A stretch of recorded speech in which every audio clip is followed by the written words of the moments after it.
Hey everyone, got a pop up here tonight. Just thought I'd come up here and just see what's going on. And of course I freeze right off the bat. I noticed that I was babysitting the 4 grandkids across the street today, and I totally missed out on Wide Family Farms member giveaway and everything else. So in here tonight we got Prepping to Endure, and we got Brenda at 1900 at Duncan 1900 Homestead, and Star Homestead India's here. Barry's in the house here. Hello Tofu's here. Kaylin Strain is here. And this is kind of be like an open thing here. So I'm just going to go ahead and drop a link right off the bat here.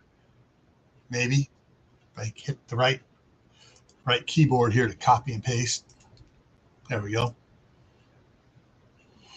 So anybody wants to come on up, and we can talk about whatever you want to talk about. I'm just in a mood I'm not in a foul mood. I'm just in a mood to socialize or whatever, talk.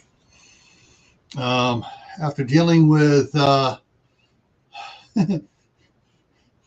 2.5-year-old, a 3.5-year-old, a 5-year-old, and a 7-year-old since 2 o'clock this afternoon, my time, and it's now 8 o'clock. So yeah.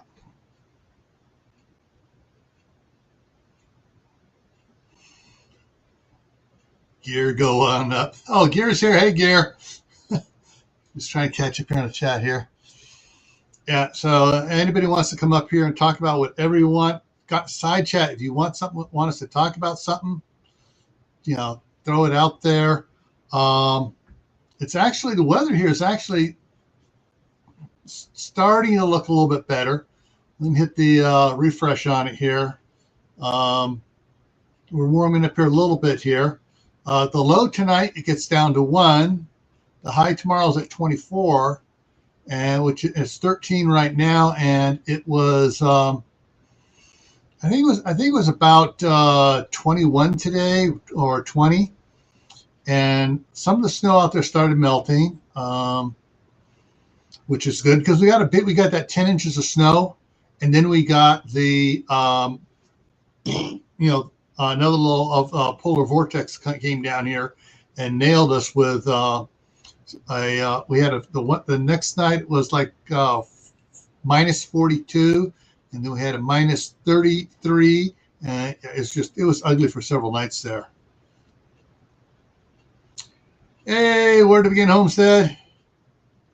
Can't chat much, just listening. Okay.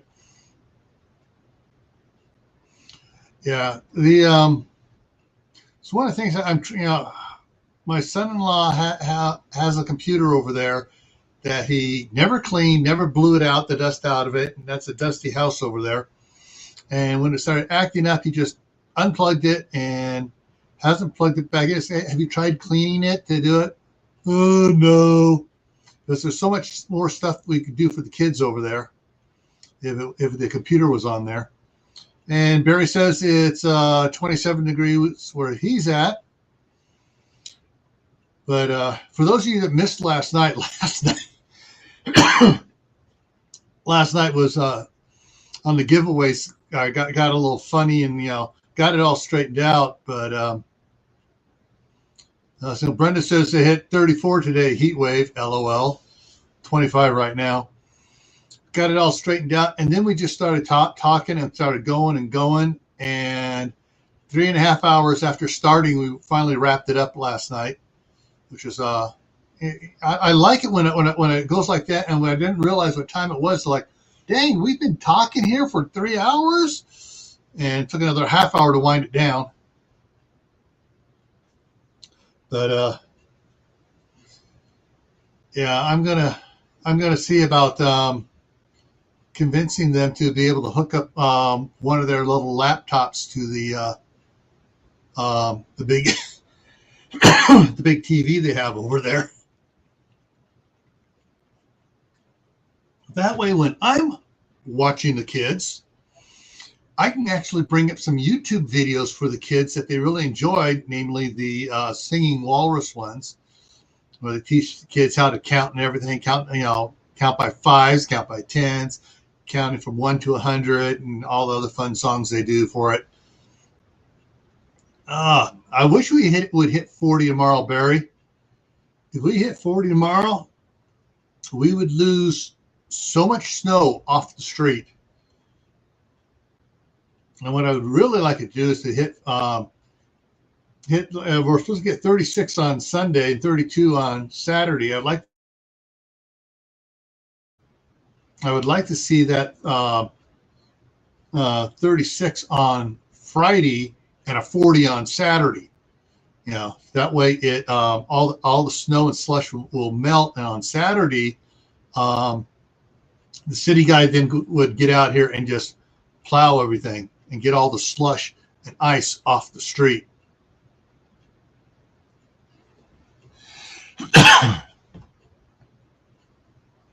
Oh yeah, the side chat we had a great group there last night, and it just kept going and talking. And the side chat is, if there's nobody up here but me, the side chat is what runs it. I know I'm not that good looking to look at, and sometimes I get a little tongue tied, but still icy where Barry's at.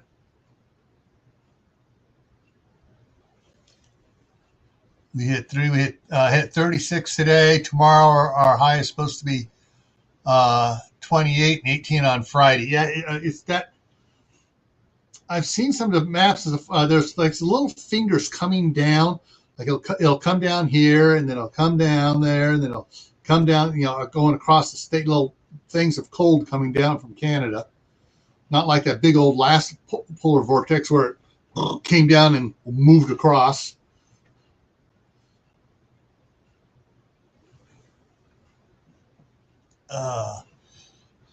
Hang on a second here.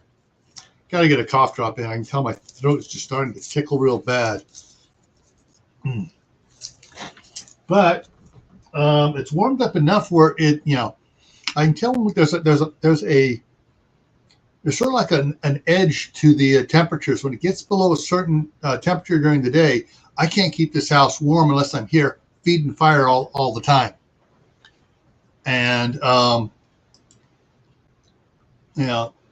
so as I was across the street from 2 o'clock, I ran when all the kids were zoned in on. I put in Moana on the DVD player, and they were zoned in on that. So I ran back over here, threw 2 more logs in the wood burning stove, and went back over. And I still had some coals going here. Right now, it's we got it up to about 71. In there, it's 68 in here. So it's slowly warming up a little bit more, fighting the temperature drop here. But and this year I have gone through a lot more firewood than I had planned on.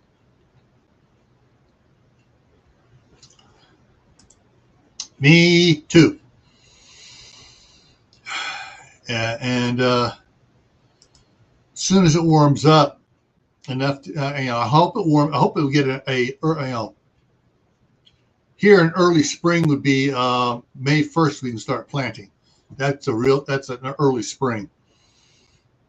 And so hopefully we can get it, there or even earlier to start planting stuff. Hey, Passamaquoddy. Yeah, with the if there had been problems with the concrete plants having malfunctions and stuff beforehand, the driveway would have been done out there probably a month earlier. And then I would have had a month more of time. And once I got all the firewood stacked, once I got it all in there, I probably would have gotten another 2 cords just for laughs and giggles. And as it was, I didn't have time to get it delivered and get it inside. Even when I got some of what I had delivered, I had to tarp it because of the rain and stuff and move it inside. So actually, let me go back up here on the other one, and there it is. I'm going to pin the There it is. Pin the link if anybody wants to come up here. Come on up.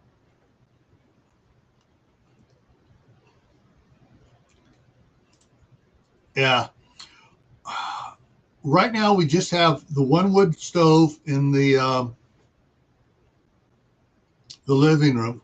This has a living room, a family room right next to it with an archway dividing, a big wide archway.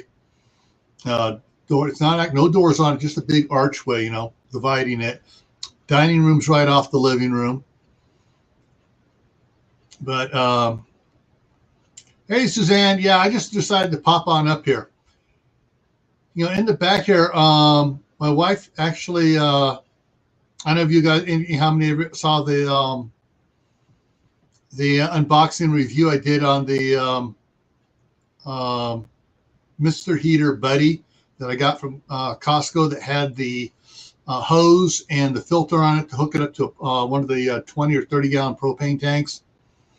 And so we got the one. My wife said, go back and get another one. She took that one to California. As soon as she got there, my son saw it and says, can we get another one? And she said, hey, check me out. Matthew wants another one. So I went over there and they still had it on sale. I grabbed another one, got it here. Hey, Stephanie, how's it going?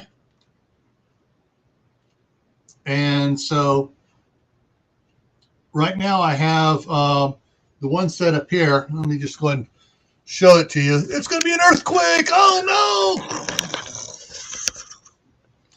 So I got the one set up with a 30-pound tank there. I used it for about an hour and a half this morning. Oh, man, I lowered myself down there too much. For about, still lowered down.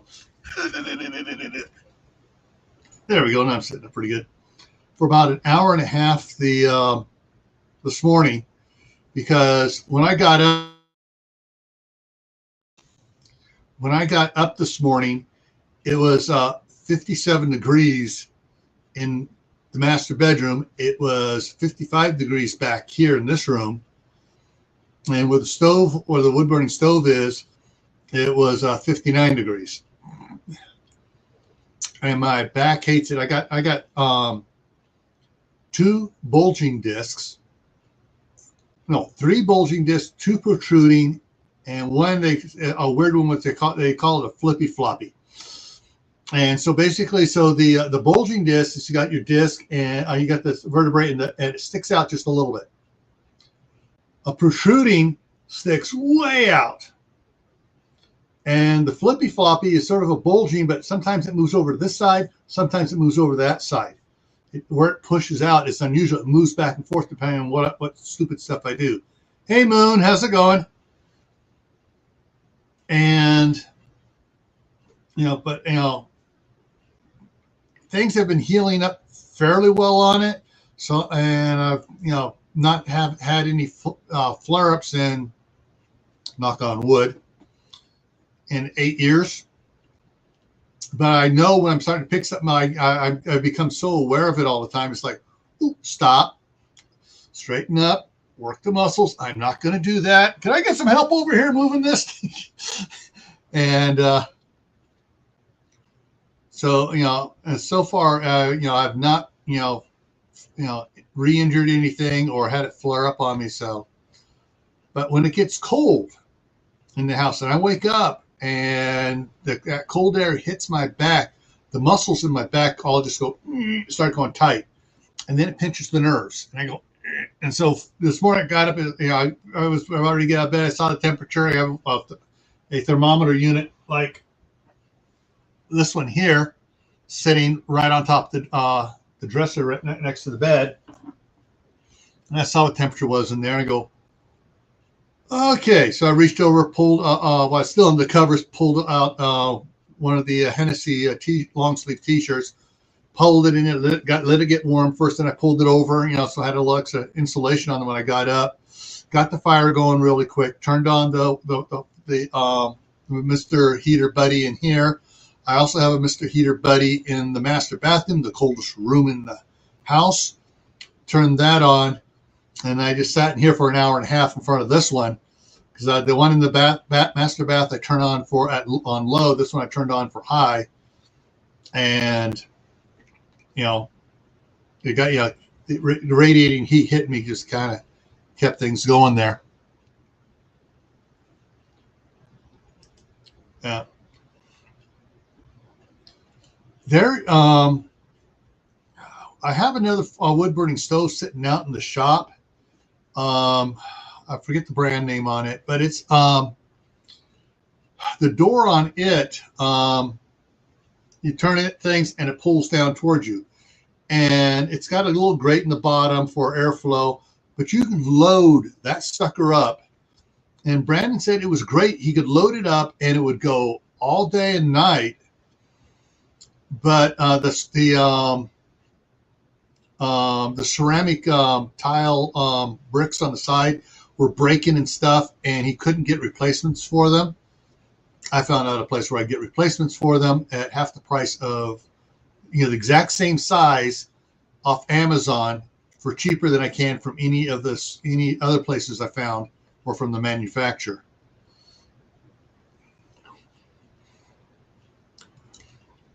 And yeah, I know, the floppy, there's not much I can do. Right now, it's sitting dead center, and I'm not doing much twisting and lifting, which I'm not supposed to be doing anyways. And that's when it kind of slides out the other side, or it slides outside, and it sticks there for a couple of weeks, and I got to go to chiropractor, he's got to put it back. But that hasn't moved, knock on wood, in like 8 years or 9 years. So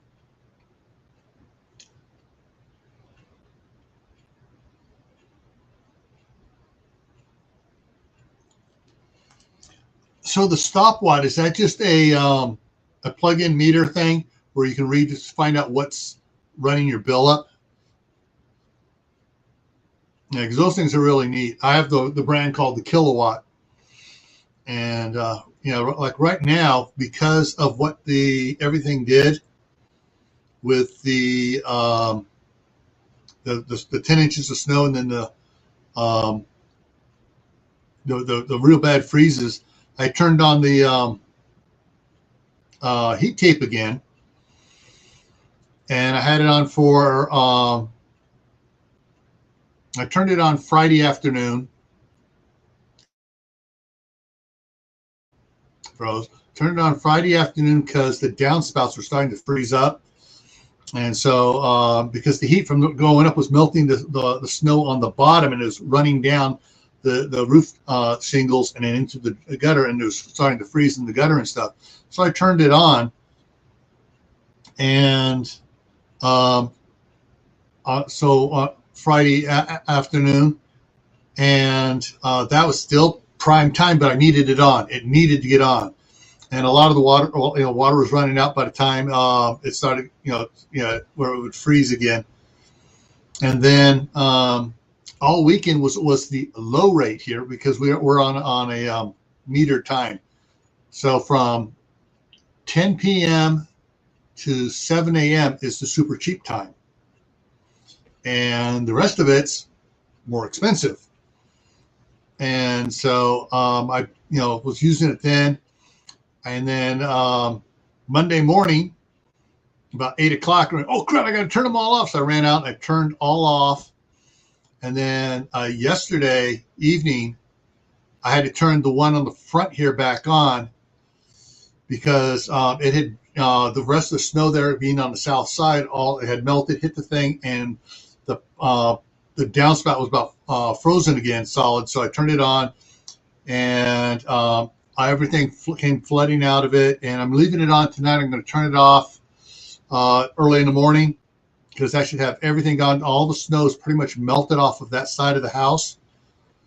The one in the back, the snow's not melting off very much, other than where I had the heat tape in the gutter, and then doing the zigzag along the edge of the gutter. That all melted off there. So the bottom 18 inches of the roof is clear. And the gutter itself, inside the gutter, is clear. There's a little bridge over it here and there where the snow kind of bridged, and it wasn't hot. The heat tape's not hot enough to melt the snow that's 4 or 5 inches away from it. That's a 5-inch deep gutter. And so it's 5 inches away from it, but there's nothing else coming down off the roof there to get into it. Fortunately, right now.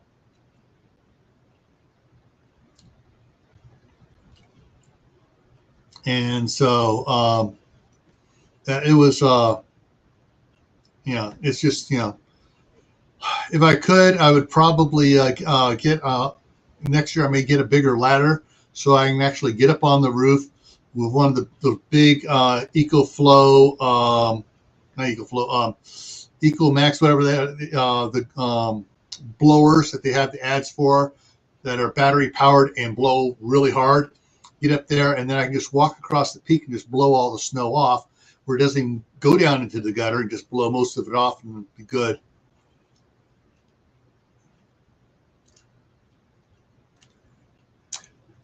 That's cool, Stephanie. I'm glad you were able to help her.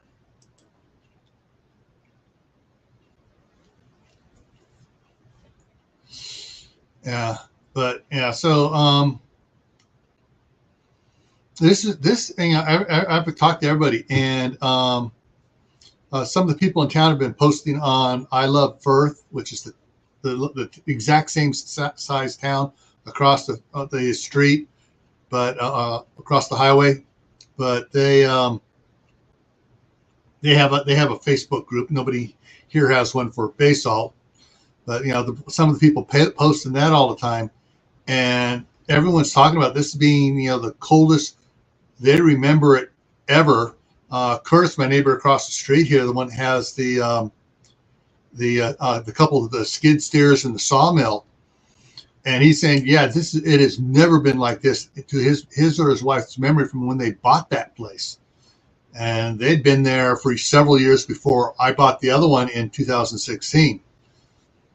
So yeah, it's a this is a cold winter here in eastern Idaho.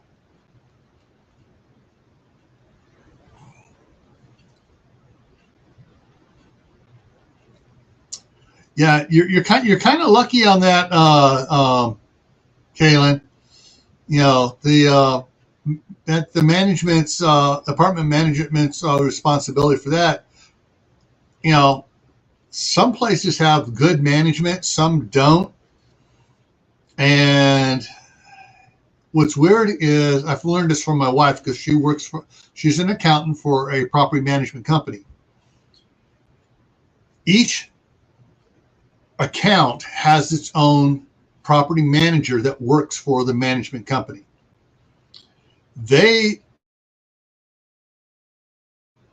are supposed to deal a lot with the property owners and maintaining everything. And sometimes the property manager lets stuff slide because they're lazy. And her company almost lost a huge contract because of that. And because the guy was lazy, wasn't doing everything, was billing for stuff, saying, yeah, we did this, and it wasn't getting done. And anyways, but like when it snowed there, that was obvious. He had to do it and you get stuff done. But they had some other other managers that really cut their spending budget on landscaping and parking lot maintenance and the safety stuff, or putting out snow, ice melt and stuff. And they would get half of the walkways. And basically, as people go to exit the building, and that walkway is all covered in snow, and they go over to the next one, and it's all clean. And so all the tenants kind of learn to go over this one here because they're not doing that one. And the the owner of the property is out of state. Well, evidently somebody knew who he was and said, "Hey, how come they're not doing everything?" And he flew up there, and when he saw the stuff, he called the property manager on his cell phone, to the other guy's office, and said, "Hey, how come this stuff's not?" He goes, BS, I'm standing here right now looking at it. He goes, "You're here?" And he called the company headquarters and said, "Hey, this guy's lying to me. Get rid of him or the contract's void because you guys have violated the contract." And so, yeah, they got rid of it.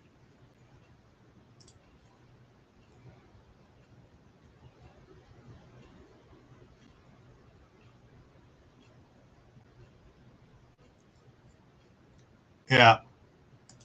Yeah, some of the companies are, for a better word, kind of Mickey Mouse fly-by-night type stuff. They're small ones and stuff, and they're trying to save all the money they can, and they don't take care of stuff. And when a contract that they bid down a low price to get, and all of a sudden they realize it's costing them more, they do stuff like that, Kaylin.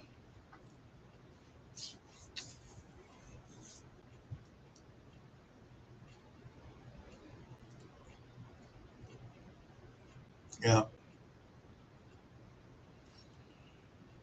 Hey, Doris, how's it going?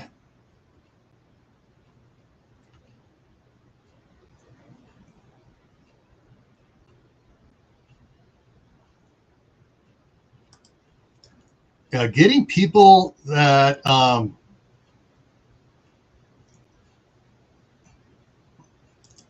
work on a budget and get it set. They think, oh, I only got a few bills. I don't have to set a budget. Well, all I can say is I am so glad that Chris said yes when I asked her to marry me. I'd gotten about the house at a really good time, and it at least I thought I got bought at a really good time. The house in California paid $142 for it. Had a decent 30-year mortgage on it. Price was, the payments were like $1,000 and something a month. Less than $1,100. And my wife was doing the stuff and looking at it, and she goes, we really should refinance this to a 15-year loan instead of a 30-year loan, because right now we're paying a lot of interest for having that extra 15 years on there. And so she started doing her budget and everything else, and so this is what we spend on this, that, and the other. And about 3 years after we got married, interest rates took a drop. And when they took that drop, I mean, she was watching. Okay, all right, let's refinance. And she was able to refinance for a 15-year loan, which generally has higher interest rates than a 30-year. Well, but they had dropped to less than what it was for the 30 because, the 30 was back in, its prices and stuff. It dropped enough so that when she refinanced it for 15, the interest was less than the 30-year, but we're paying more per month to get it done sooner. So turns out our house payment only went up by $58 a month. Still under $1,100 a month. And so that's what, and so we were making the payments on that. And when we were both working, she increased payments on the principal and made it as a separate check, principal only, when she sent it in. Company didn't like that, but they legally have to take it and say, okay, yeah, and they have to take it off the principal, because some companies like to, if you pay extra, they put it towards the next month, so they still get to collect the full interest. And she just did that quite a bit there, and I think we actually got it paid off in 13 and a half years. And so, it was really great on that. But once it was paid off, she goes, we ain't going to splurge. We're going to keep, and we still, doing stuff, saving everything. That's once it was paid off, Then for my what's called the TSP, the Thrift Savings Plan for the federal government, you can put however much you put in there, the government will put in so much matching, but you can only put in so much a year. And so you got to figure out, okay, if I can only put in this much a year based on what my salary range is, how much per month can I put in so I don't over put in, so that they stop putting in early, because they'll only put in so much up to a certain amount. And so we had that going on. And then when I turned 55, then I could do catch up, and we bumped up the amount we were putting in, because that did not affect the matching at all. That was just done totally separate. So that was all but her budgeting figure, what we could do, what we can do on that. And so we started maxing out what we could do on my retirement stuff, because we were getting so much more matching from the federal government than she was getting matching from her company. And so she cut hers back. So we still had the same amount of operating budget, but it was, instead of hers taking some out, mine was taking the excess out, was taking the more out, and it worked good. So yeah, budget is king when it comes to everything. Hey Glenn, how's it going? So, hey Grammy Karen. Yeah, I just decided, I came back from across the street a little over an hour ago. It was about a quarter of, and I was came back over here from babysitting the grandkids, and got some stuff done, and fed the fire again, stoked it up, or stirred it up, the coals, got it going, threw a couple more logs on it, and then came here, was checking some stuff on YouTube, and crud, I missed Courtney's live. And she had a giveaway going on for her channel members, White Family Farm. And it ended about 25 minutes before, by looking at it, in 25 minutes ago when I was looking at it, I go, okay. And I was looking to see if there was anybody else going live, no one else going live. Shoot, I'm going to do a pop-up live. I've never done a pop-up live, surprise live like this. Usually I try to give some advance and stuff, so I figured, see what happens. Oh, I wish I had a dream pantry like that. No, I don't. I don't wish that was my pantry. What I wish was my pantry is, wrong one, is this one. I wish that was my pantry. That would be, with the amount of stuff in there for me, my wife, our two boys, and my daughter's family of 6. So for 10 people, that would probably be 10 years worth of food supply that's in there.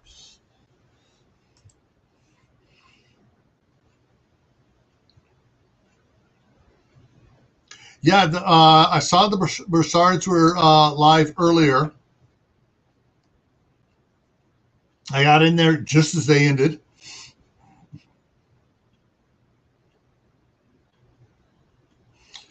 Well, if I had that much, I'd probably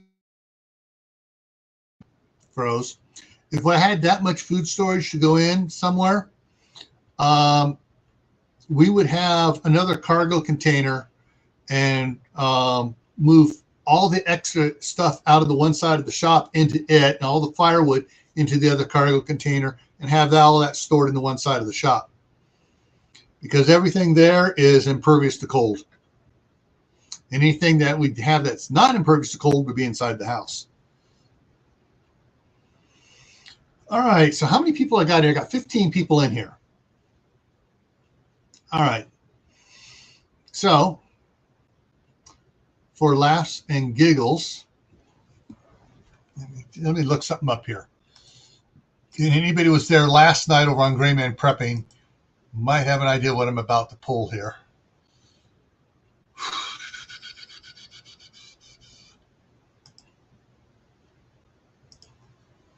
Let's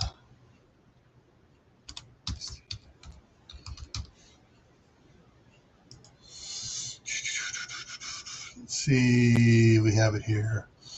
Let's see what I can find here. Something interesting here.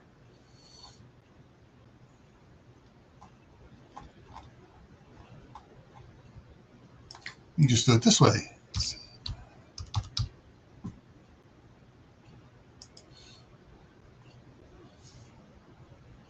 Mm-hmm.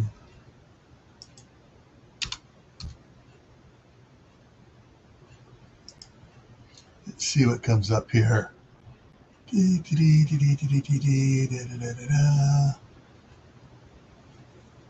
That one, or let me look and see if I can find something else here. Go ahead and put that and open the new link there. See if I can find the other stuff here. Ouch. Okay, nope, not going to do that one. Prices change so much on Amazon here. It's amazing how things go. One time you look at it, and the next day you go back in, it's all of a sudden it's double the price because they stopped the sale on it. Let's see here. Oh. Come on, to the right. There we go, open there. Yeah, that's 15, that's 12. Okay. Oh, okay, and that one is on sale. Okay, so hang on here.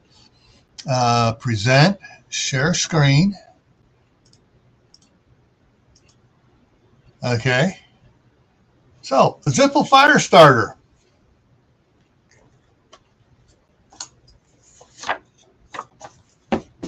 We got 15 people in here.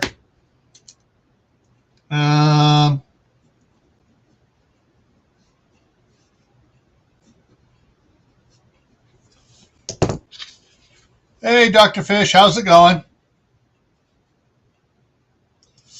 All righty, so we got, all right, so pick a number between 1 and, but you got to wait until I type go into the chat. Pick a number between 1 and 25. All right.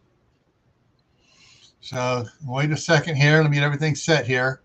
So when I type go, you can go ahead and start putting your numbers in. And oh, not how the there we go. And Kaylin jumped the gun.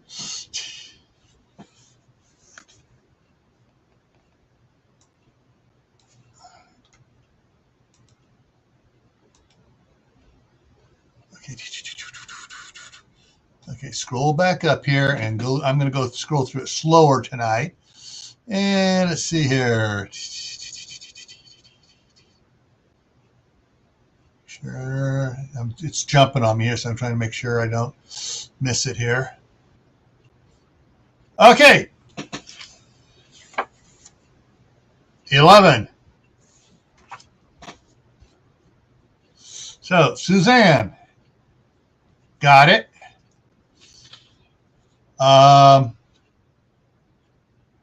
Make sure, actually, I'm going back up, make sure no one beat Suzanne in there, because I missed one last night. And saying, okay, nope, all right, it's all there and good. Okay, so Suzanne was the first one to get it. All right, so Suzanne, yeah, you got my email already. I know you got my email because we've been emailing back and forth. Email me your Amazon shipping address. Okay, and then I will get this out to you either later tonight or tomorrow. All right, now, let's see. Next one I'm going to do here.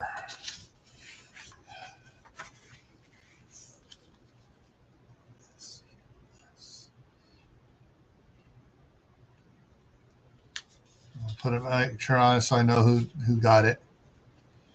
Okay.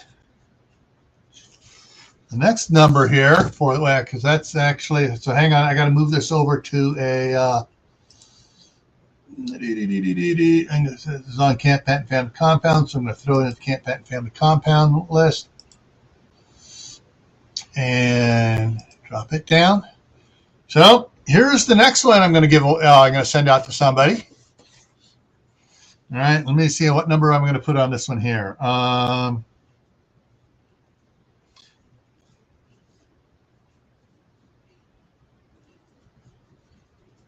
Make sure it's nice and big so you guys can see it here when I show it up there.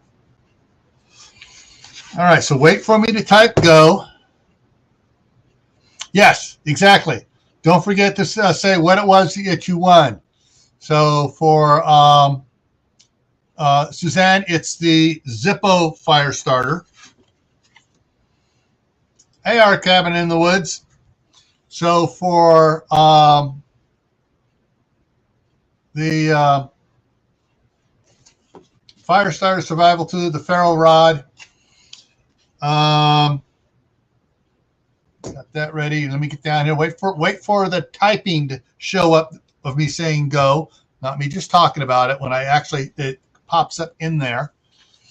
And then pick your number between 1 and 25. And there's about an 8-second lag, so I'm trying to give it an 8-second lag here to make sure it works. All right, there we go.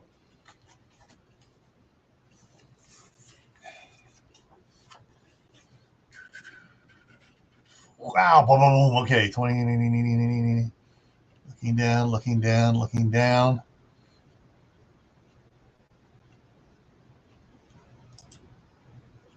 Okay.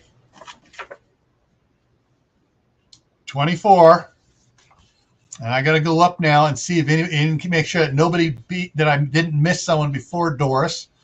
So 17, 20, 23, 22, 26.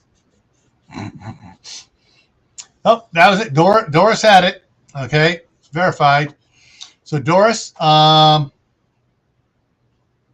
in the bottom of the description on the video, where you can click and expand all the information, at the very bottom is my email. Basically, it is Camppatton Family Compound, spelled just like the channel, but no spaces, at gmail.com. Send me an email with your Amazon, wherever you have Amazon stuff shipped to, that address. And also include that it is the ferro rod, FERRO rod, and that way I can get that off to you later tonight or in the morning.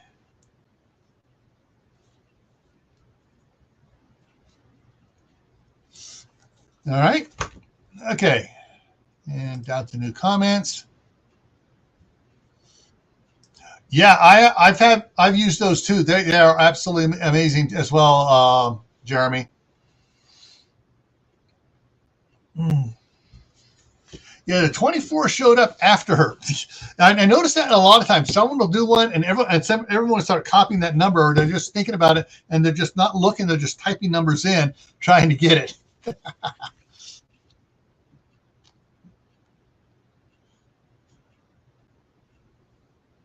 Yeah. All righty. So we're going to actually, before I go, I'm going to drop that down into the Camppatton Family Compound. There it goes. It goes in there.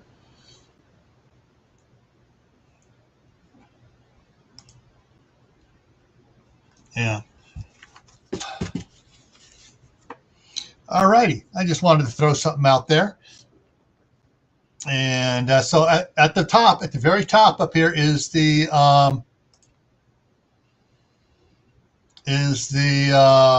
link to come on up here if anybody wants to come on up here.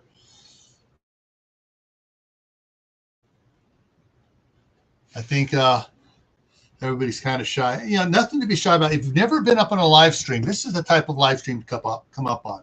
because there's no specific, topic tonight. It's just when we can sit, talk about different things, whatever comes up, and just to get acclimated to being up on a live. Live streams, if you're trying to get your watch hours up, live streams are the amazing way to do it. Because on both channels, Camppatton Family Compound and Gray Man Prepping, because I do lives, I was already past with my watch hours before I hit the 1,000 subscribers. I just like, I had, it took me like, it took me about 6 months on Camppatton Family Compound to get my watch time. And it took me about 8 months on Gray Man Prepping to get my watch time. So, all right, Tofu, take care. So, last night we got in some interesting stuff. Last night was with my giveaway for the 1,000 subscriber giveaway on Gray Man Prepping. Gave away the $80 book and all the gift cards and stuff. And then I did the membership giveaway, and then I gave four things out to like I just did tonight. And it got hilarious on that one because because there were so many people in there. There was I think we had like 42 people in there at the time I did it. And so I had 42 people instead of 15 people putting numbers in. It just went, and it moved so fast. It was just absolutely hilarious. But we got it straightened out because someone said, well, I beat him. I had to go back in and catch it and scroll back through it. And there we go. Yeah. Yeah, the chat last night was just flying. I know the next time when I have an announced giveaway type where I'm giving stuff away, I'm going to put it on a 3-second delay, so it slows it down coming in there at first. Oh yeah, we had a great time, and then Star came up, and Ungrateful Peasant came up, and okay, let me go ahead and just drop that out of there like that so I can stop sharing. There we go. And clear that. I got a bunch of pop-ups coming inside. Hey, Deborah Perry, how's it going? And so, yeah, we last night over on Gray Man was absolutely hilarious. And then once we had Wayne and Star up there, and then we started talking about archaeological stuff and everything else, because Wayne has studied that and everything. We wound up going for 3.5 hours last night. It was pretty wow. Yeah, and Kaylin was dropping decimals. I think Gear dropped a few decimal ones last night, and someone else went those two started dropping decimals. Others started as a joke. We would do 15.45. Yeah. And so it was really fun and stuff. Oh yeah. Well, seeing somebody in here reminds me of something that my wife told me my youngest son is doing. He's trying to he was looking at prices of real canvas tents and was looking at several of them and stuff. And he wants to get one that has the vent flap thing to have a stove inside of it. And he bought this one little stove. He thought it was pretty, and when it came, it was like, wait a minute, this is much smaller than what they said. And so he sent it back. And so he wants something for if something happens in California and they have to bug out and they can't make the whole trip in one shot. He wants to have a tent where he can set it up so they can all, have some place to sleep and stay warm and go. Stove jack, yeah, that's it. And so, and then he saw the price and he goes, well, he was thinking, well, maybe I'm going to sew one myself. I'm like, I keep telling her, have him call me when he has the chance. So I know I want to talk about that. Hey, Suburban Hillbilly. Yeah, well, right now we're on subscribers only comments. So only subscribers can put numbers in there. So got that covered. But he doesn't realize, and I've watched on Gunslingers Outdoors some of his reviews of some of the canvas tents. Hey, Shawnee, how's it going? And cool. Thank you, Gunslinger. And yeah, and guys, if you do not subscribe to Gunslinger Outdoors, check him out. So if someone could drop his link in there, please. Actually, let me do this too, just because I trust him. There we go. Okay. I just turned him into a Smurf.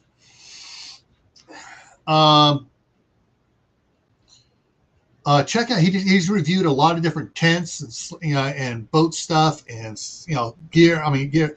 I just love going through and watching his stuff because it's information, and it's like he talks about the good, the bad, and the ugly on some of these tents, and it's really good.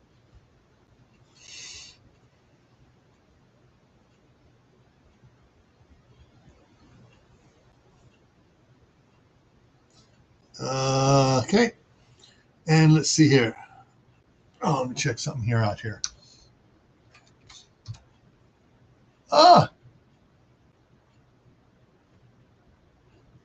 I did not see Guardian in there, but he's here.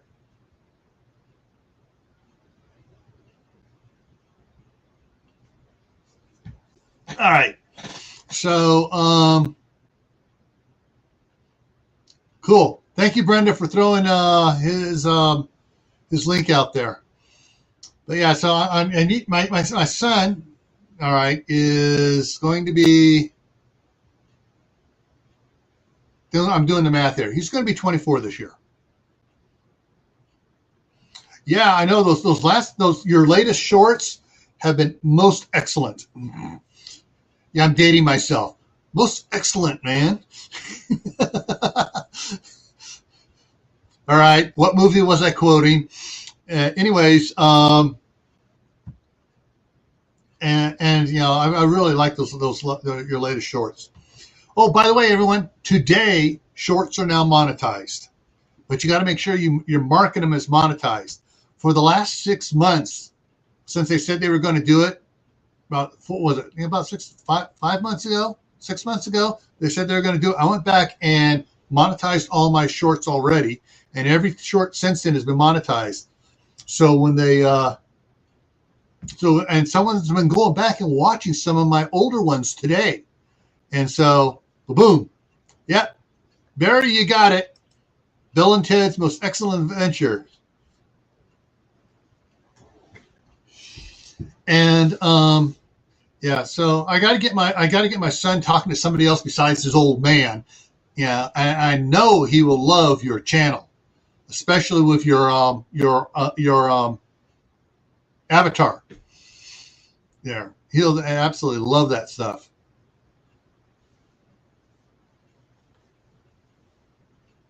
Yeah, but not quite like most excellent. I mean, they say, oh man, that's excellent. That's too good, but most excellent, man. That was Bill and Ted.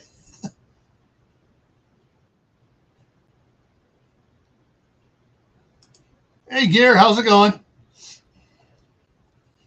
Getting ready to find out. Okay, it's looking good. So, hey, anybody else want to come up? You're not going to be up here alone with me. I got these earbud deals in. Not sure. Haven't ever used them before, so I didn't know. Well, how do I sound? So I sound good? You sound real good. Yeah. And you sound good too. See, I have a pair of earbuds, but I only use one. I keep the extra one rolled up here. I just use the one so I can hear myself in the room how I sound. Because when I had both of them in, I would get really shouting because I couldn't hear myself. So I keep one out so I can hear what's going on, and I also hear then what's going on outside as well. This one's just barely sitting in my ear. Yeah. Yeah, there's a. I'm just, I've been going over stuff. Also, got my my Grandero tomato is about that tall now. Has about 8 leaves on it. So I figured about another 3 weeks. I'm going to put it into a 5-gallon pot. And so I'm going to be keeping it indoors here and see how well it does, as a container, whether it'll dwarf it enough where it's going to still go hog wild on me. Find out. It's a total experiment with the Grandero, and the same thing with the Baker Creek spoon tomato, cherry tomatoes, because Joe was saying those get big plants and just loaded with tomatoes. Well, I don't want a really big, 6 foot, 8 foot tall plant indoors here. But I got 2 grandkids that go absolutely nuts over tomatoes.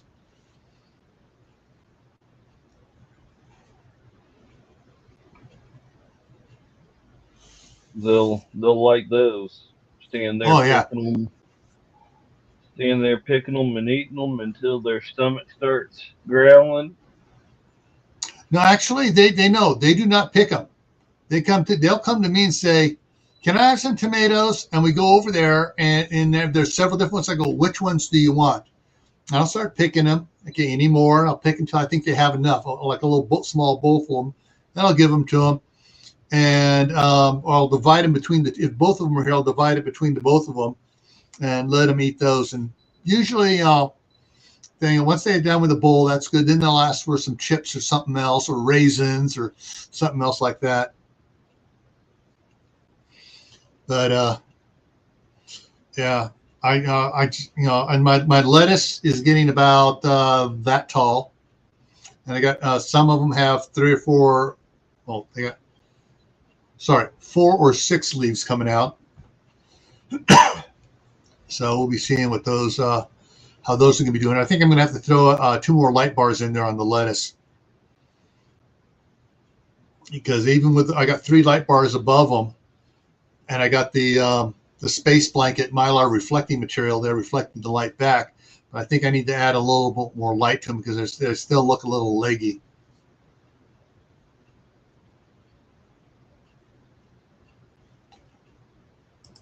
My dad did the same thing. He would, when he was going to go out there and he wanted to eat some tomatoes, he'd take a salt shaker with him as well.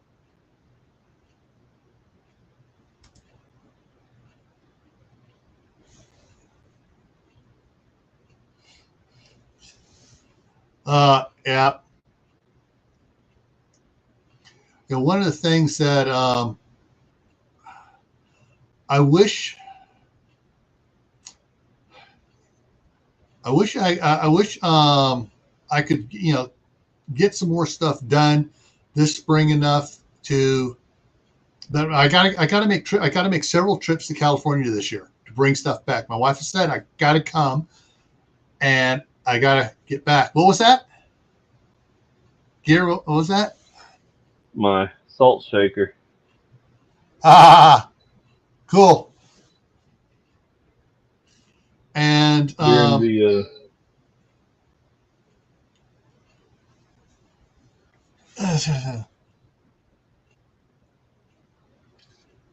during the summertime, it stays on the windowsill here in the kitchen. Yeah. Because once I'm bringing in tomatoes and cucumbers, it's going to be used almost every day. Yeah. My grandmother used to put salt on cucumbers, very light salt. My dad put salt on tomatoes.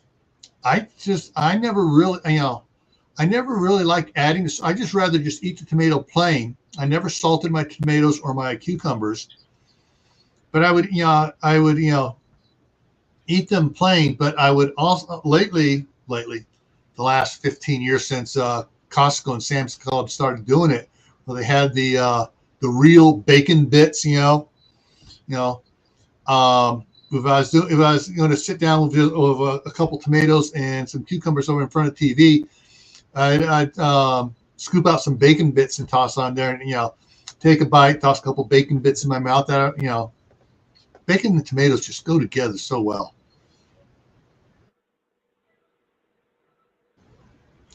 I haven't done salt on the watermelon either. It's always been, to me, it doesn't need it. You've never even tried it at all? No, it's like, are people doing? It's like, it's sweet. I don't want the salt taste in there. I just like the nice sweetness of the watermelon. Now, if I had some ones that weren't quite so sweet, I might try it on it. But we've gotten really lucky and gotten the watermelons that are always ripe. Yeah. The Armenian cucumbers. I don't remember who told me, but someone told me if you put some sugar on them, they taste exactly like a melon. But I haven't tried it yet. Yeah.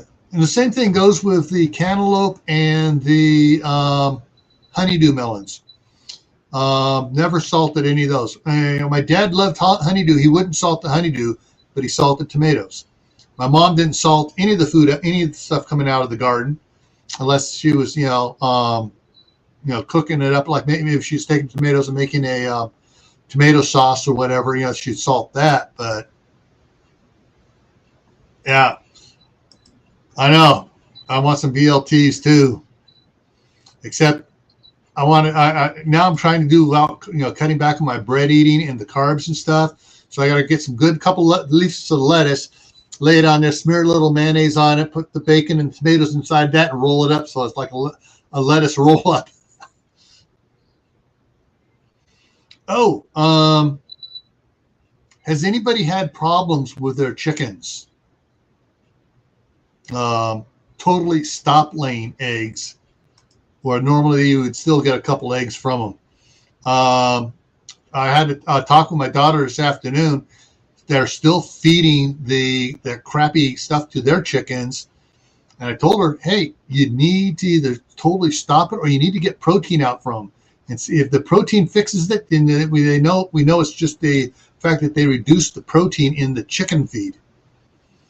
But if she's getting the protein to the chickens and they're still not laying, she needs to cut that stuff out. And hey, Wayne, and get some little bit more expensive stuff, and not get the super El Cheapo stuff. Or I also told her, try checking up there at Cal Ranch, see if you can get a bag of goat feed and see what happens. Because if the goat feed gets them laying eggs, then hey, because she has I think she has now. She has three. She says she has 3 of the white Cornish cross boilers left, and I think she has 25 Rhode Island Reds.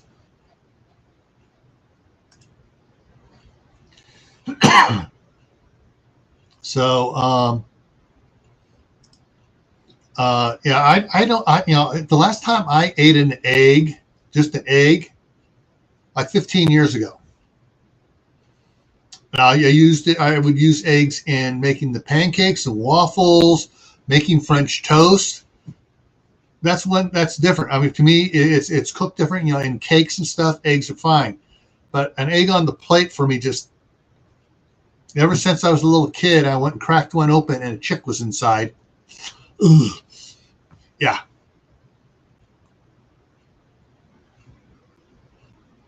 Yeah. Okay. Slightly out of focus there. That's okay.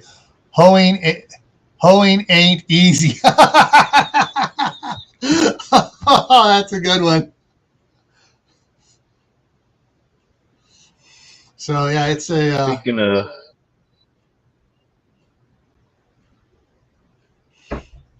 All right. Just a reminder to everybody. Okay, we now have update on that. Let me count again. 1, 2, 3, 4, 5, 6, 7.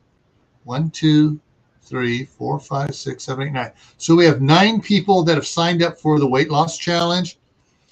One more. If we get one more person to sign up who really wants to do it, we're going to kick it off and start doing it.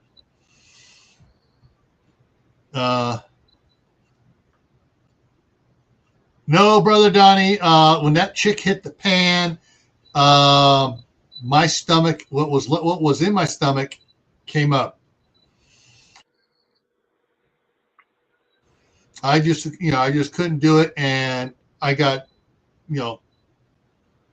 even when I, to this day, and that wasn't the only time it happened. It happened to my brother twice, my sister once, and it's like, they going out and getting eggs. Eggs were getting missed in some of the boxes, or my siblings weren't brave enough to just push the hens out of the way and get the eggs. The hen pecked at them. They just left the eggs there, and then, several days later, when someone else went out there, they would get it.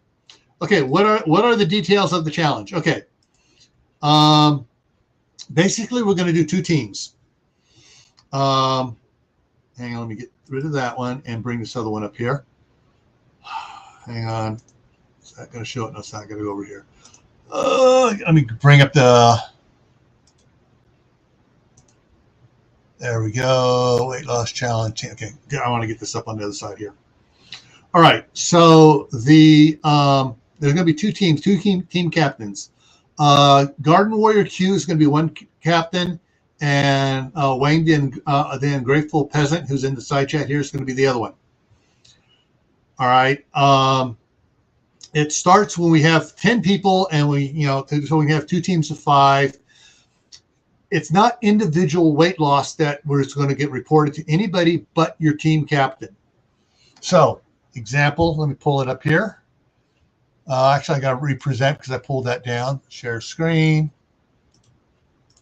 Share that. And all right, so these are the people we have so far. But I have made, hang on here.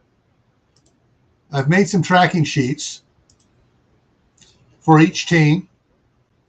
And so the team captain gets this, and everybody reports every Sunday, reports to the team captain what their weight is. Only the team captain knows the weights of those on his team. I don't know them. I'm going to be a participant, but I'm going to manage other stuff here and wrangle for the team captains. So an example here, I filled one out. So we got Carl, Bob, Stuart, Kevin, Phil, Dave. Oh, wait, those are minions. Yes, those are minions. And I started filling it, and so it shows. Then I put some final numbers over here on the side so all the math would work. And this here shows how much here in the bluish gray area, the numbers show what the team weight is for that week. And then below it shows the difference from the how much they've lost from the beginning. So, like here we got a 5. So the entire team lost 5 pounds from the first week. Next time it says 15, they lost 15 pounds. And it says 11. Oops, somebody gained some weight. And so, that way, the team captain let his team know how they're doing as a team. Now, the team captain has this other chart they can send out to everybody. This is what I was using. And the yellow is the reporting days. And I filled in red I mean, in the purple down below here, these will be goals. How much I want to lose by the end of the by July 2nd. That's when we're going to end it, is on July 2nd. And I marked weight in here of what, how much, what, I'm just using an example of weights and stuff. So I can see how I'm doing in compared to where my goal is. And the day after Valentine's Day, I gained a couple pounds back because of the Valentine's candy my wife gives me. No, you don't have to follow a certain diet. Whatever works best for you. And that's one of the things is, I'm trying to use the diet, a keto light diet that Dr. Eric Berg, talks about, and that's been helping me get by stuff. I know Wayne is he and his wife are doing something else, and we'll be having, like, on Monday, every Monday we will be talking about part of the Monday night fireside chat is going to be tips for those on the contest. And so yeah, that's kind of what Wayne's working on there. Dr.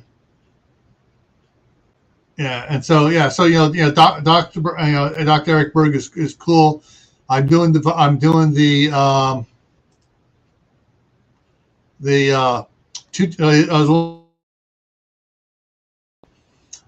Bragg's apple cider vinegar, 2 tablespoons of high quality lemon juice. Then you add a couple of ounces of a cranberry juice to it. I've found a good one here. No sugars added. It's 5 calories for 8 ounces. I'm usually adding only about 4 ounces to it. So, and that's it. If you want to sign up for it, I'll put you on the list right now. I'll add you to it. And then on Monday, actually on Friday, we will assign teams on Friday if you want to sign up, because that'll give us 10 people. And basically, I'm going to use the spinning wheel, and we're going to pick one for each team. There's been a request for one person specifically. Wayne wants his wife to be with him, since they're doing it as a team already themselves. So, but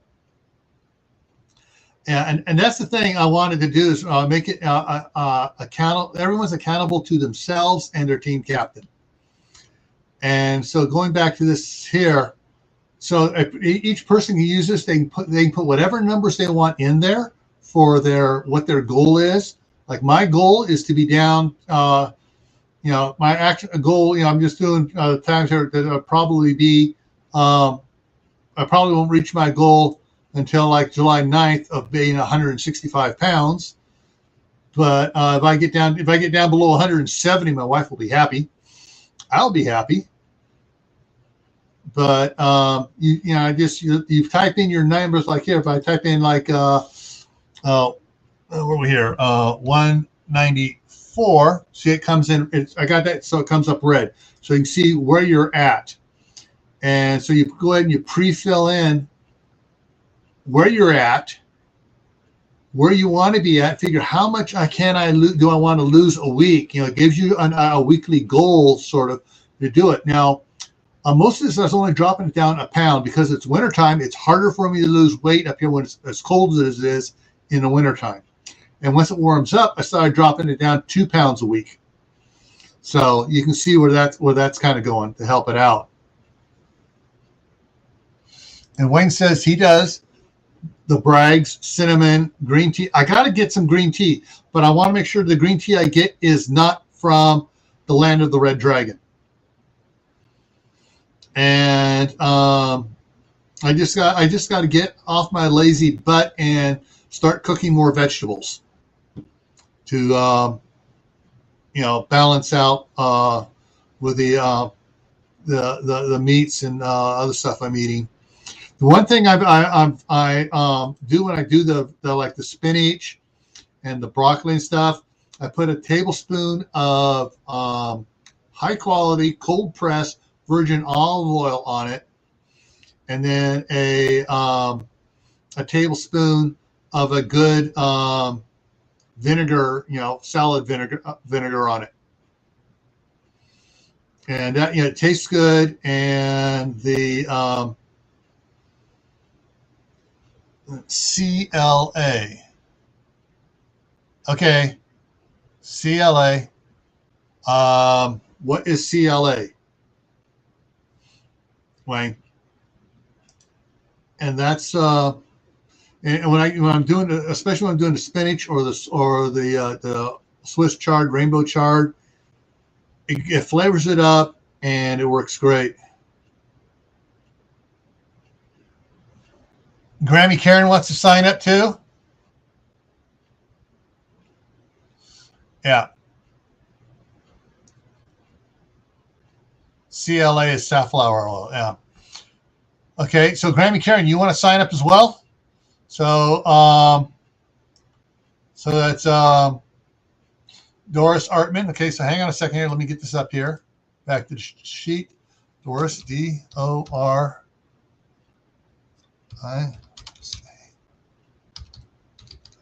Okay. And Grammy Karen.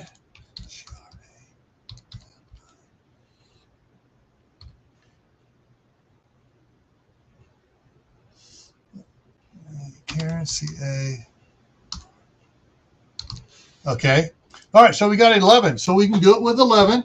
We got enough. One team will just be slightly off a little bit unless we get somebody else to come on and join in here in a little bit. So, all right. So what it's going to do on Friday night on the Homestead, we're going to, I'm going to plug all the names into the wheel. Actually, let me show you here what I did here. I got the wheel here. And so, sort of like I did for last night, I just plug everybody's name in here, and then we will spin it, and assign, as the name comes up, assign him to the two different teams. So that's how they'll be assigned. Don't.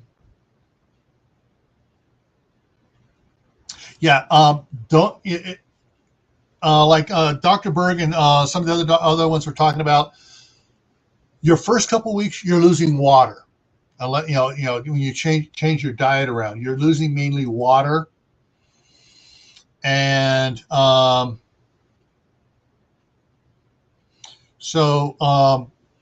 then you start doing actual weight loss. One of the things to realize is there's going to be walls. For me, when the temperature dropped, my body hit, basically when it dropped, my body goes, cold, store fat. Okay. It goes to July 2nd. All right. So the charts I have all set up here go until July 2nd. Sunday, July 2nd will be the final reporting time, and we will announce the winners on Monday, July 3rd, as far as who did stuff. Now, being like that is if we get there near the end there, and everybody wants to go for another month, it's easy. If everybody wants to go for another month, we can go for another month. And it's and it's anything, it takes time. Like Dr. Berg was saying, sometimes he goes, go at it slow, and he was saying about 8 weeks, your body starts really getting to the new metabolism and starts going. He also says you don't want to shock your body. And he also talks about the time that you're not eating. Like, he goes through the intermittent fasting thing, which is basically you have your first meal of the day, 4 hours later you have the second meal, 4 hours later you have the third meal. Outside of that, there is no snacking. All there is, and it goes through what liquids are okay to drink, what liquids are not okay to drink. And it really, he went through it, and he says, what you want to do is you want to start, over several weeks, start moving the first and last meal closer and closer together. And when you get to a certain point, you eliminate the one in the middle. And so you wind up with between 4 to 6 hours between your two meals.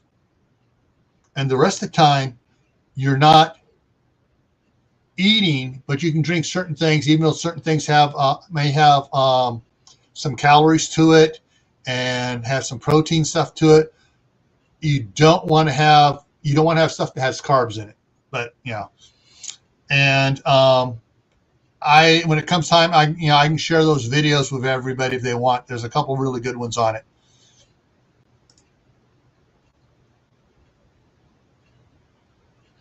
Ooh, okay, all right. Does Amazon sell those? Let me find out real quick here. Amazon. That's TAZOT. It looks like they do. Oh, yes, they do. Ba-boom. Green tea. Okay. Black tea. But I know he said the green tea, Dr. Berg said the green tea was the one that works the best. And you try to get a good quality one. And this looks like this is going to be a good quality one. Oh, K-cups. May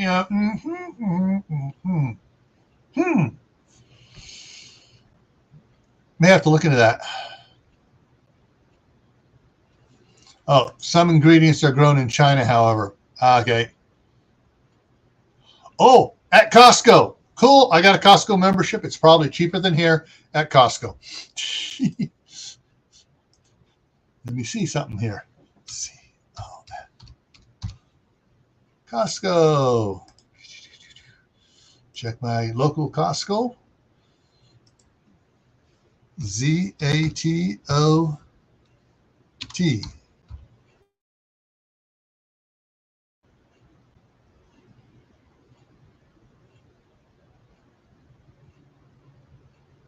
Okay, they're not showing it on. The one thing I really hate Costco's website because they don't. You try to go for a specific. And I don't know why it keeps going back to Seattle. I keep resetting. I'm not in friggin' Seattle. You couldn't pay me to live in Seattle.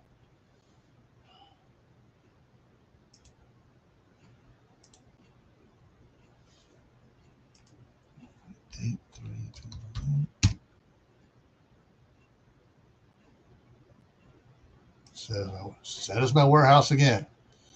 And it still doesn't have, it's not saying that they have it here in mind, but if it probably go to the base one, I might be able to order it online. So one of the things that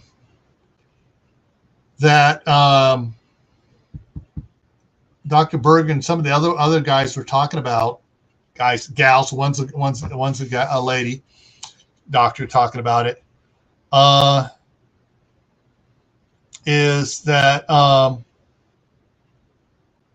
you eat low, it's like, example, celery. There's more, you burn up more calories in celery than what's in it. There are certain foods that have certain type of cellulose fiber in them that are 0 calorie, but they fill you up.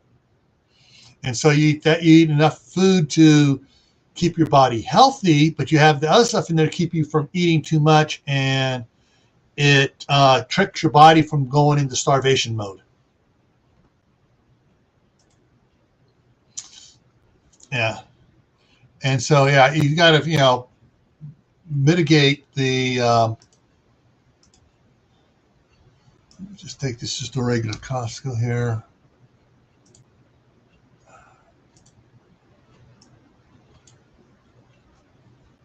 Delete.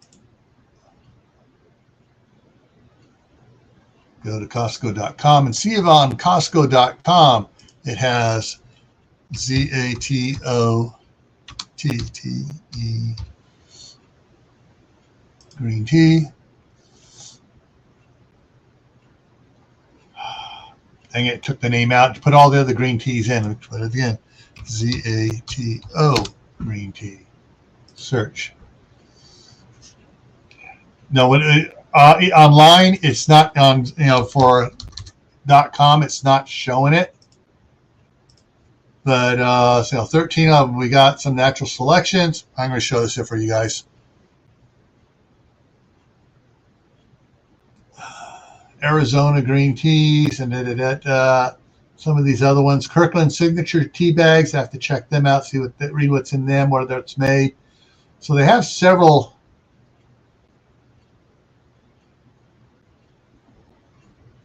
Maca tea powder. So yeah. So it's one of those things you got to do your research there at the store to find out what they have and what they don't have and what is good. Tazo. Oh, Tazo, not Zod. Oh, thank you. Let me try that again. T-A-Z-O. Sorry, I was typing things in wrong. Tazo. Okay.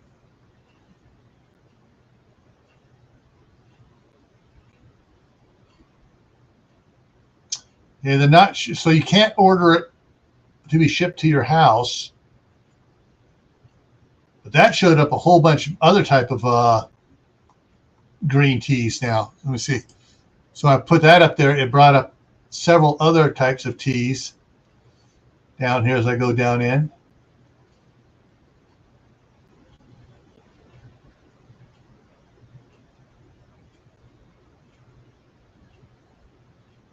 It's not showing that. Oh, page 2.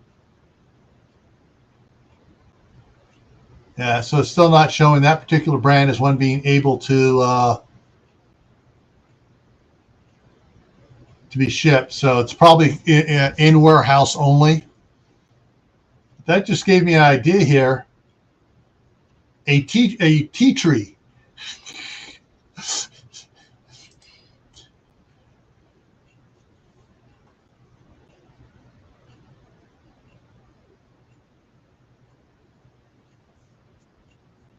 Yeah. So does anybody know? Has anybody looked into about growing a tea tree in your area?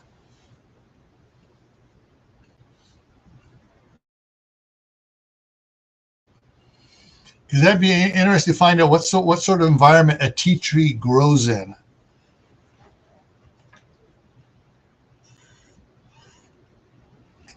Whether it's going to have to be one that's like I bring it into the shop in the wintertime and keep it warm, or whether it can take freezing or not.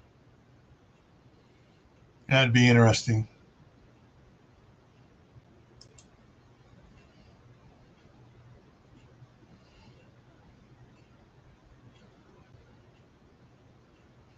So the Tazo green tea on Amazon is each box has 36 tea bags, and it's a package of 4 of them for $26.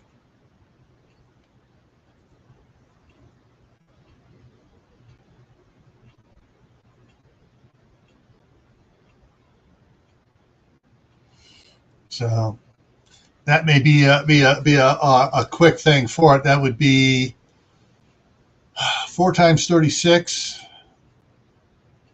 36 times 4. That's 144 bags of tea. So that's 144 days. You're supposed to drink one cup of green tea a day, according to a couple of these doctors.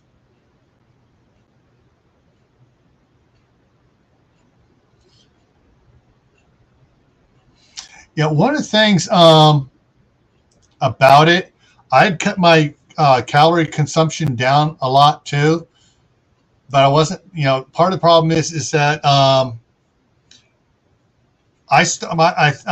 believe, I haven't got myself tested, but from the way things were acting, what these guys are talking about, I probably was developing insulin resistance, so it was making it harder for me to lose weight, even with limiting calorie intake.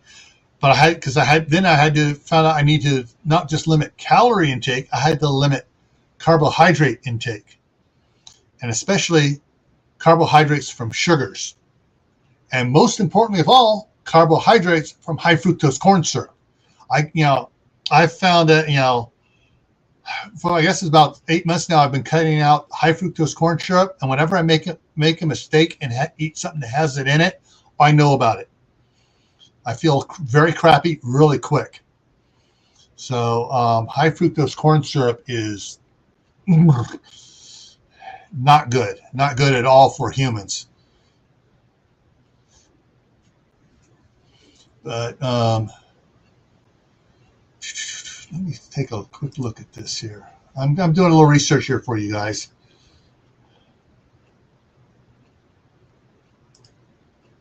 Organic.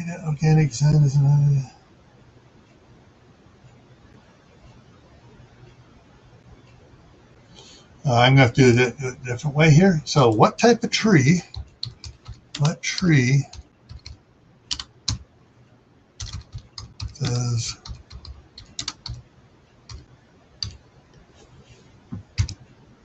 green? Okay. Okay, that's what you were typing in there. Yeah, okay. Suburban hillbilly. Close. So this is the spelling on it. This is the tree that green tea comes from. Okay.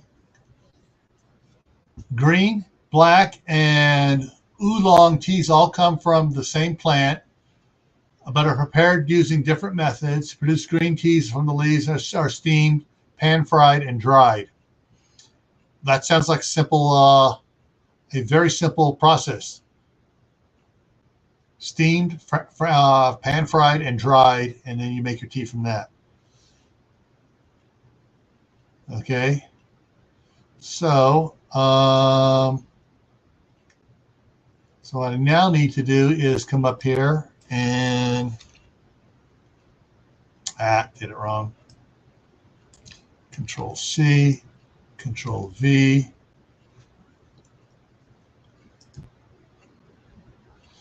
Tree plant, Let's take a look here and see if it lists areas it can grow.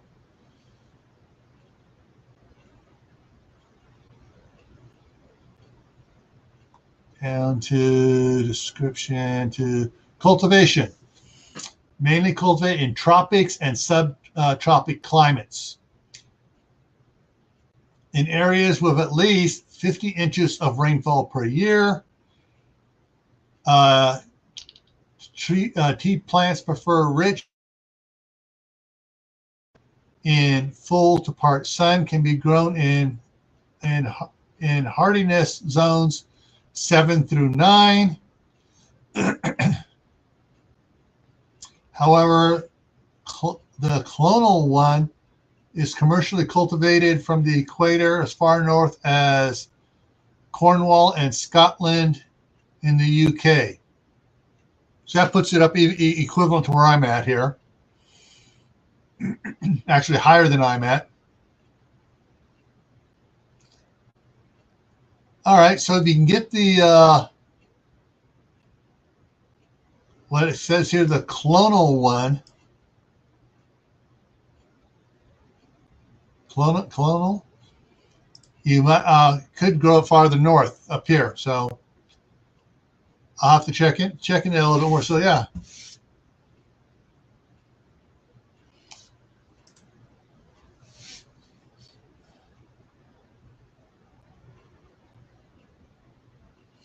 Cycle carbs to 30 on rest days, 60 on workout days.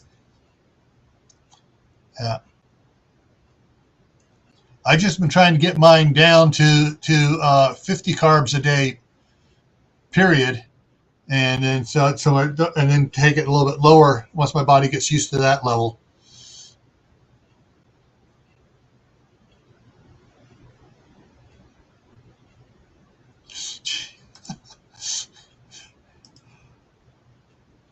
Most of the time, I can't even pronounce the Latin names when they're spelled correctly.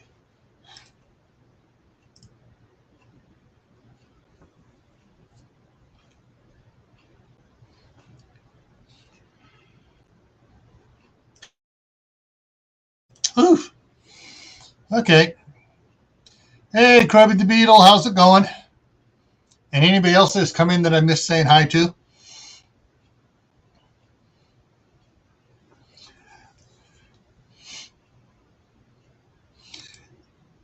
Yeah, there's several different doctors that have, saying, they were showing the results of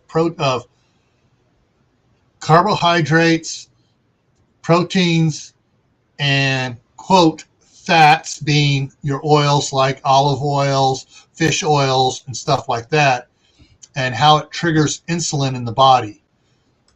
And the oils, the not the fats, but the oils and stuff for the fats, the fish oil stuff and everything like that, was way down low. When you first eat it, the carbs would spike it way up, and it would slowly come back down, and proteins would go up a little and then slowly come back down, and the oils are practically flat.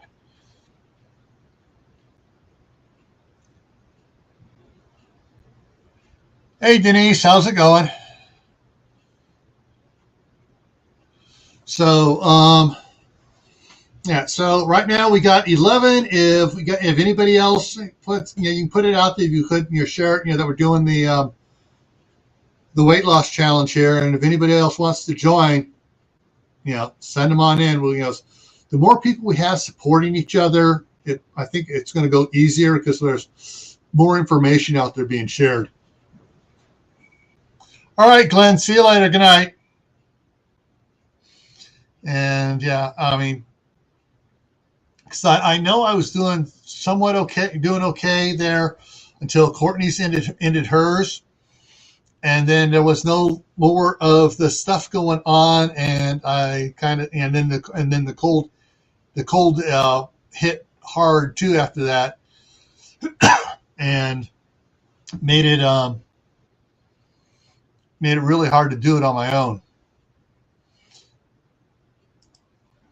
Yeah, the more the better. The bigger the community of it doing it.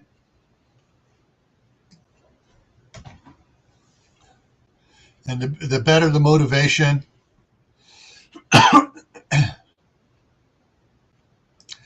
And stress. Stress is another big thing that does it. All right, Krabby, thank you. Thanks for the offer, though. But yeah, I understand you're out working. So, all righty. Yeah. And having more people, on your team rooting for you and sending you encouragement and stuff, really, takes a bit of that stress off about worrying about, I gotta lose 2 pounds this week, or I gotta lose 1 pound this week. Now, one of the things that I have noticed that when I get up in the morning, I'll weigh myself. I probably wind up going an hour or two before I even drink any water. And so before I go, when I start to drink something, I go, wait a minute, I go weigh myself again. And it's like, I got to get one of those good digital scales that actually will give you pounds and ounces on there. But I can tell that it's a little bit farther over. It's not quite a full pound, but it's like, I may have lost a few more ounces here. As my body is, I'm doing stuff and burning more calories and, getting rid of more water. But, yeah. So, because during the weight loss with Courtney's, I started out weighing myself at night. And I found, no, weigh yourself in the morning. Because basically, because you've already done eating, putting all your water on, and you're going to burn off a lot of that at night. And so, if you're losing weight every, in the mornings, and you see a thing in the morning, it's not, it's your body actually processing the losing the weight stuff. Oh, but yeah. So I got lettuce that's growing right now. I'm not sure about planting beets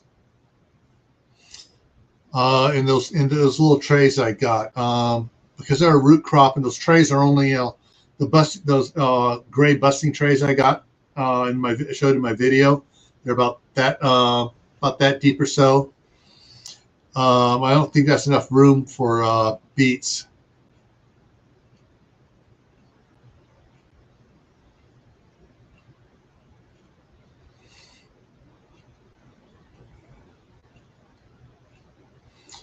Yeah. Back to the to the wood stoves. The one that's out there is one that can be stocked up. Now that I can find out where I can put get the fire bricks for it, the ceramic fire bricks. I may get it refurbished. Probably not this winter, but next year. And I'm not sure if my wife wants to put it back here in the back part of the house, or whether giving it to my daughter to put it in the house across the street. But my wife has given me the green light to get natural gas put in here. The line is out in front of the street. The guy I bought the house from told them, they were gonna run it up and put a meter next to the house. He goes, "No, don't worry about it. I don't need it." I wish he'd told him go ahead and do it.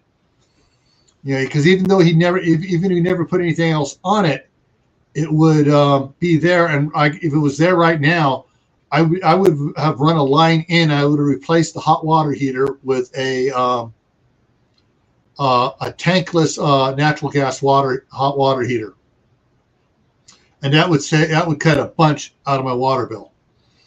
And then I would run a line over to the stove, pulled that electric stove out, and put a gas stove in. And those are my two big energy vampires here right now. And then I could keep and then the next step then would be to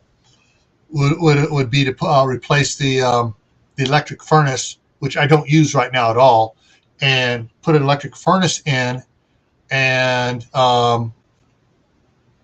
then I wouldn't have I would only have that come on at nighttime. After if it gets cold from the not using as much firewood, and then you use it to help supplement each other. I think a lot of you and her would be. Right now, Chris is she's been going to the there's going to be one coming up here in March, I believe it is, in Northern California. There's a bunch of the people in the Bay Area there that are members of our church at different congregations and stuff. They use over in Richmond. They use the Richmond chapel for the they use the multi-purpose room and classrooms and stuff. They host a master gardener supported symposium. They got classes going on different things on prune. They got some guys bring in potted, and they have classes on how to prune fruit trees and a proper way to do it. And then they do classes on how to graft as well. And a friend of ours that lived up the street was the head of the horticulture department for the Contra Costa Community College District system. There's 3 campuses,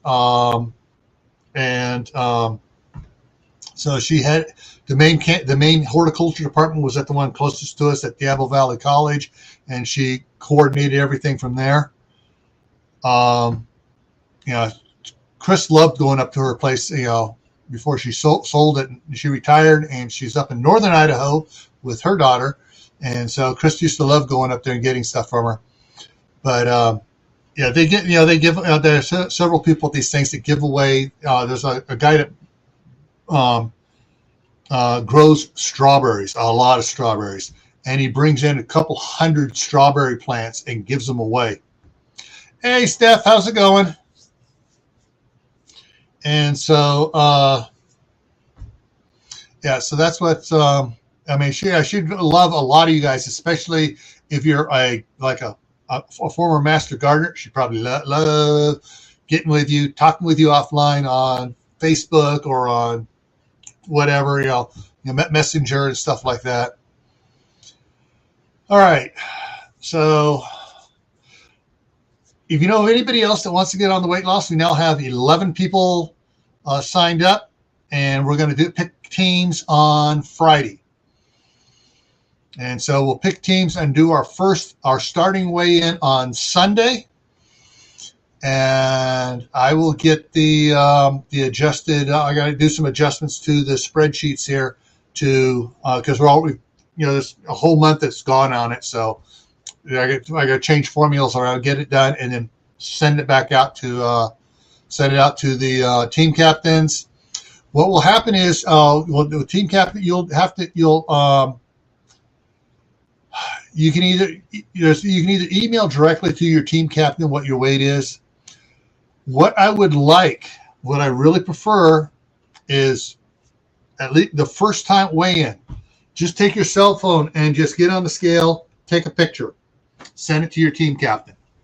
And the final one on July 2nd, take a picture on the scale, send it to your team captain. And because if you're taking a picture, it's kind of like, I got to do it. I got to work. It gives you a little extra motivation. I'm going to try to do videos on mine. I'll probably do it over on Grayman, put the video out on Grayman Prepping, because I got what I call a series of starting up there called Preppers Shorts.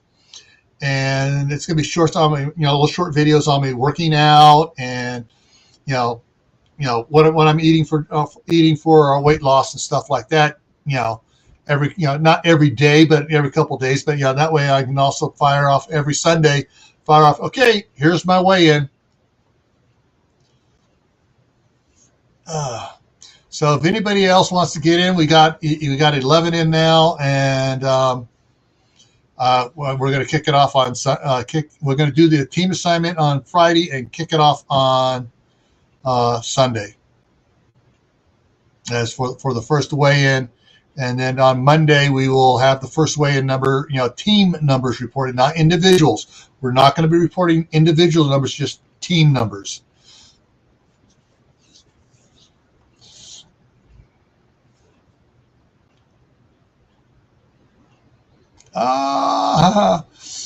Steph is going back and reading the comments.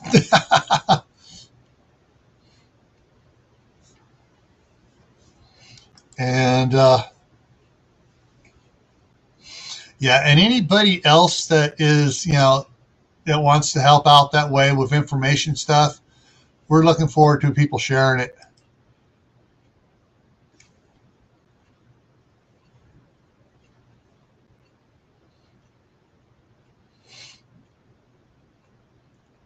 All right.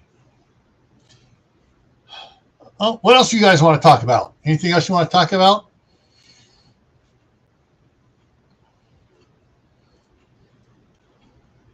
CB is in the house. Woohoo! Weather's so cold, but now new bunnies make me happy. It's been ice, baby. Oh. Okay, I got to put up a link to a video here because of that.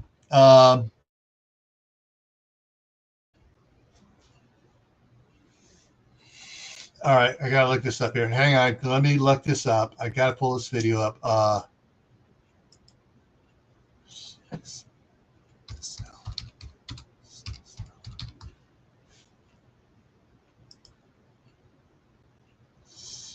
Yeah, Vanilla Mike. So let me pull it.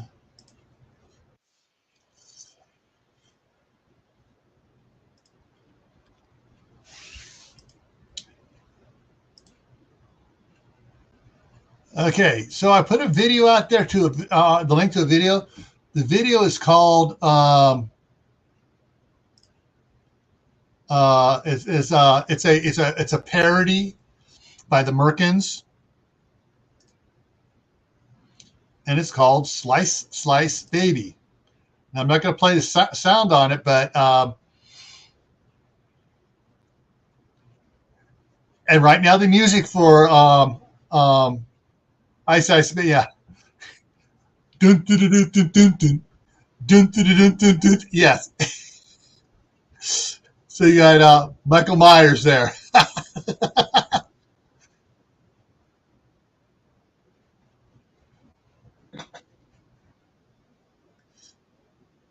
Okay.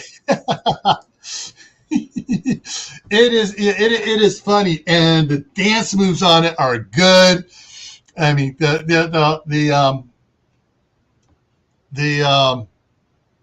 Merkins do this all under the Slash Street Boys. With and who are the Slash Street Boys? Oh, hang on, I can show you the Slash Street Boys behind me here, really quick. The Slash Street Boys: Michael, Jason, Ghostface, Leatherface, and Freddy. Those are the Slash Street Boys.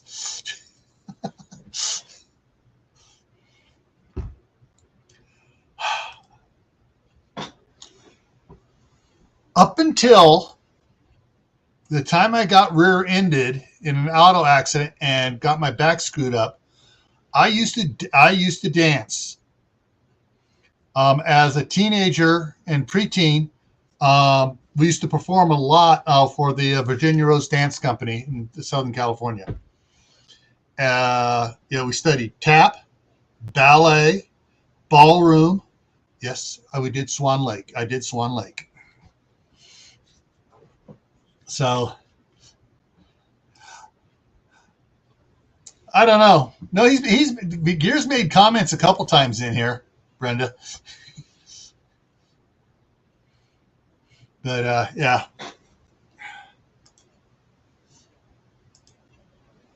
All right, how many? Oh, we're down to 10 now. So I need to put this on for. Hang on, I got one other thing I've got to get done here real quick here.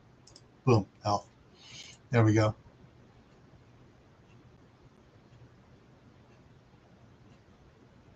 All righty. Well, I had a very good chiropractor, and he was not just a chiropractor; he was a doctor of chiropractics. So they go to be a chiropractor. They got to do so many years of schooling, and then another 4 to become a doctor of chiropractics. And they're just like a medical doctor; they can write prescriptions and everything else. And not only was he a doctor of chiropractics, he'd done several years. Another couple of years more, and was actually several times a year he would go back and teach at I forget the name of the school where they do the biggest school for chiropractic medicine and stuff. Would teach there, and he actually had new chiropractors come in and intern at his place. He probably had like 3 a year come in and intern for several months. Yeah, Dr. Ralph Dumichel. He's retired now. Clogging is more my speed.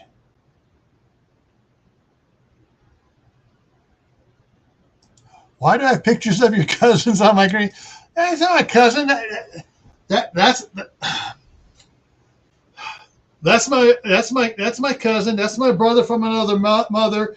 That's the adopted idiot. My cousin adopted him. I don't know. And then there's Freddie who tried to adopt me. Yeah, I'm a Halloween aficionado, or whatever you want to call it. My brother and I, when I was 11 years old, he was 9. We went to visit my sister up in Salt Lake, and they took us to this place called Sir Robert Richhouse's House of Horrors. My brother and I were bored to tears. Nothing in there scared us. We're looking at it and we're like, this is so lame. We can do so much more. And that Halloween, we started doing a haunted house at our house. We started out with Frankenstein's monster, with the operating table and everything else. And one of the neighbor kids, my brother was Dr. Frankenstein. I was the guide going through it. And we had we had 2 guys, one guy doing the monster and one guy being Igor, the assistant. And because of where we were at, we lived there are 2 houses on the back of my grandfather's property where he had his rental equipment and catering company. And so my mom and dad worked for him and stuff. And so when he heard what we were doing, they had some of the serving little containers and stuff that dropped into the things and stuff. Well, he said, "Can your boys use this for the haunted house?" Well, my dad made a table, cut holes in it. We dropped these in there. We had chicken gizzards, we had spaghetti and other stuff in there. And so, like right up against the on the backside of the Frankenstein monster. And so my brother's in there operating. He goes, "Oh, we don't need these," and he take them on, put them in another tray and stuff. The kids and stuff are going, "Oh, gross!" And then of course, some kids are going to go, "It's just a dummy on there," not really pulling it out of somebody. And the Frankenstein monster would sit up and they'd scream and go running out of the place.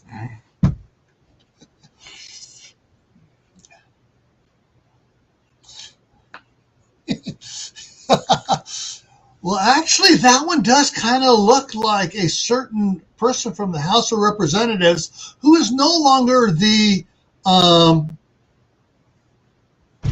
head of the House. Plastic face. Oh,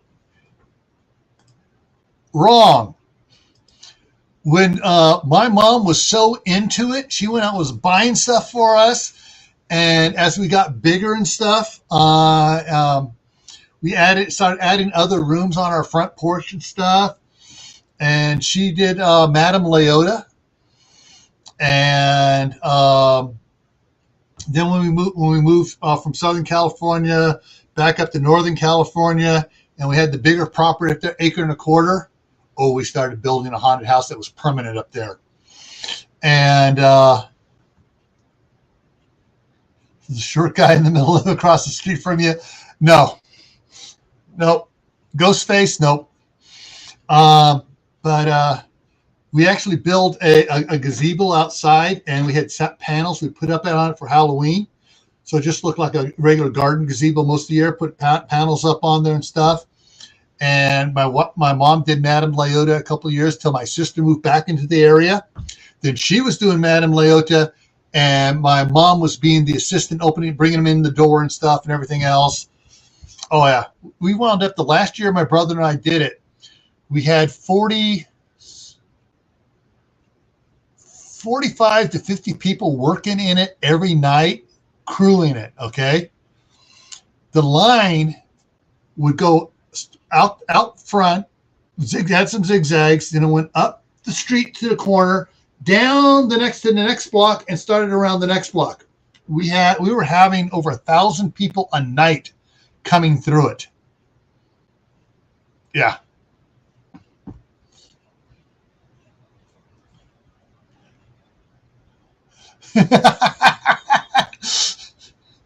Oh, yeah.